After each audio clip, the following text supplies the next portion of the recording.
Hey everyone, in this video we will cover the benefits of a date table and why you should create a date table in Power BI. So some of the reasons that I just want to take you through that. So one of the benefits is time intelligence calculations. So standardized time-based calculations which are available out of the box. So date tables allow you to perform complex time intelligence calculations like year over year, month to date, quarter to date, and year to date. So these are something which is available out of the box and becomes very easy if you have a standardized date table. Then the second one is consistency. So using our dedicated tables ensures that all time-based calculations and relationships in the model are consistent. So you've got one table which everyone uses and you have the same columns. So that definitely gives a consistency in the reporting. So that's another benefit. Easier filtering and slicing. So a date table enables the creation of hierarchies like year, quarter, month, and day, which allows for easy filtering and slicing of data. And then multiple views. So you can analyze data across different time periods, such as specific days, weeks, or even custom periods that you can define in your date table. You can even have, for example, for the sake of examples, you could have holidays which are specific to your region, sorry, which you can use for filtering. Moving on. So obviously there's enhanced reporting capabilities. So you can define custom periods, such as fiscal year, quarters, and weeks, so which is what I was talking about, and which are not always aligned with the calendar year. You can have dynamic calculations. So it allows for dynamic calculations that adjust automatically based on user selections, such as comparing sales for the same period last year. So based on a date table that you have, it becomes a lot easier to do this. Improve performance. So efficient data model. Obviously, you've got one date table, so that leads to efficiency. A well-defined date table can improve the performance of a data model by providing a single point of reference for all date-related calculations, reducing the need for complex formulas. So one is, if you have a date table, you don't build complex formulas based for every date. And second is, date translates or occupies more. If you don't have a date table, the size of your data model could increase depending on how many dates you have, which are not lined. So it will create internally a date table for every column, which is a date field, and then that becomes really cumbersome. Simplified DAX formulas.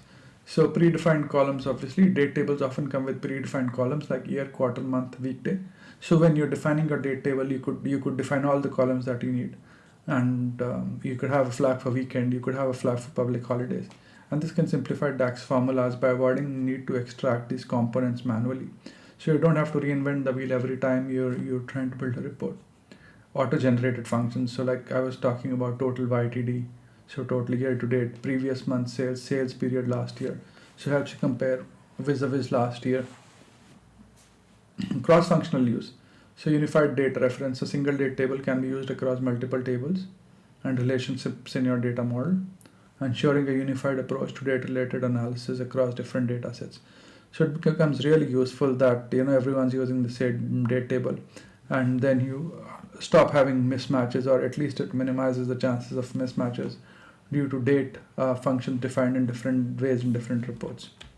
Compliance and standards. So for organizations that follow specific reporting standards, such as ISO weeks or fiscal periods, a date table ensures that all reporting aligns with these standards. So that's a big plus. Historical and future analysis. So past and future dates. You can build a date table which includes past. You can go way into the past and way into the future if you wanted to do future projections as well. So that's benefit of date table. And then obviously enhanced visualization. So by using a weight table, you gain granular control over how time-based data is displayed in visualization, enabling more accurate and informative reports. So you could have flags, you could have other toggles based on which you could show some data and not show some data. So it gives you a lot of control there. Integration with other tools. So date tables are compatible with various other tools and features in Power BI, such as Power Query, making them an integral part of robust data analysis and reporting framework. So that's a big one as well. So in this video, we've essentially covered the benefits of having a centralized date table, and it does lend to a lot of reduced reporting work when you're doing development. It leads to standardization, it leads to more control, it leads to you can abide or adhere to the standards, and you can use a lot of DAX formulas. Plus a tool like Power BI, which loads everything in memory, it can also obviously lead to performance benefits. You have a centralized date table. So I hope you find this video useful, and thanks for watching this video. I hope it gives you some reference point on why you should have a date table. Yep. Let me know if you would like me to take any specific topics, and that's it. Bye.